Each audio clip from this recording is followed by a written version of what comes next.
इसम मारफा और इसम नकरा।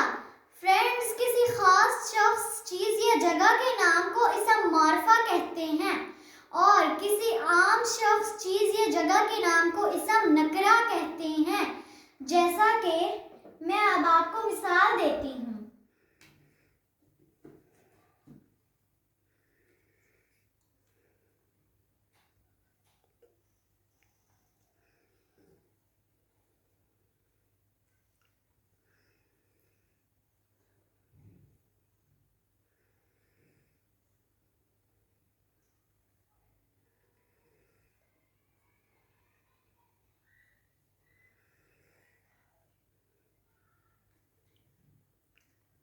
ये शाही कुर्सी है।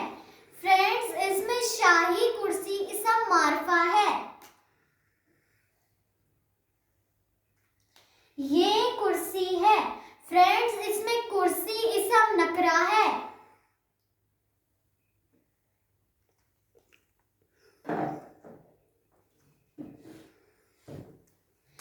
फ्रेंड्स, आपको इसम और उसकी एग्जाम कैसी लगी हमें कमेंट्स में बताएं।